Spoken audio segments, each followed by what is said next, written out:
వీళ్లు దోచిన సొమ్ము మొత్తం వెలికి తీయాలి. అలాగే అమ్మా. అందరినీ బంధించండి. మేము ఎవరిని విడిచిపెట్టాం. ఆ కట్లు సరిగ్గా కట్టండి.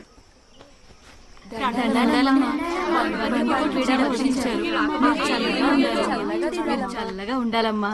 రేవులో తాటి చెట్టులాగా పెరిగారు. ఆడవాళ్ల మధ్య దాక్కోడానికి సిగ్గులేదు. మన్నించాలి యువరాణి. నా మేనల్లుడికి మందబుద్ధి. ఏ పని చేతకాదని ఇంట్లోంచి తరిమేశారు. ఏంటి, అయిన వాళ్లే వద్దనుకున్నారా? అవును యువరాణి, దయగల మా తల్లివి. మీరే ఏదో ఒక పని నేర్పిస్తే జీవితాంతం మీ పేరు చెప్పుకుంటాం. సరే, ఒడ్డు పొడుగు బానే ఉన్నాడు. కత్తి పట్టుకోవడం నేర్పిస్తే కాపల పనైనా చేసుకోవచ్చు. అది మేము నేర్పిస్తాం. దండాలయ్యా. నీకు మా ఆయుధాలు చూపిస్తాను రా. ఇది గద, నువ్వు మొయ్యలేవు. ఇది ఈటె, నువ్వు వెయ్యలేవు.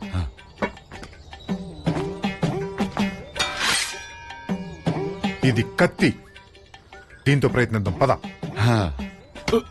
ఇంతకీ నీకేమొచ్చు? చాలా వచ్చు ప్రభు. కోతుకొమ్మచ్చి, కర్ర బెల్లం, నేలబండ, కలగంతలు. తొక్కుడు వెళ్ళేం రాదు? దూరనే చూశాను ప్రభు. ఆడపిల్లలు ఆడేవాళ్ళు. నీకు కత్తి ఎలా పట్టుకోవాలో నేను నేర్పిస్తా, చూసి నేర్చుకో.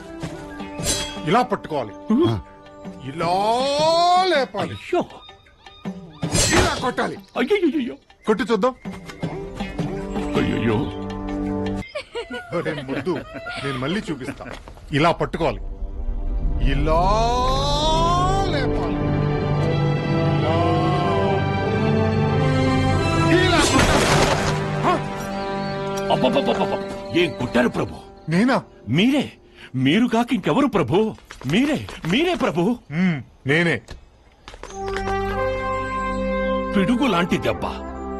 ఆహా ఆహా, సభాష్. ఏనుగు బలం, పులి ఒడుపు, చిరుత వేగం, సింహం చురుకు, మొత్తంగా ఓ అడవే మీలో కనిపిస్తోంది ప్రభు. నువ్వు నాకు బాగా నచ్చావా. నీకు కూడా కత్తి సాగు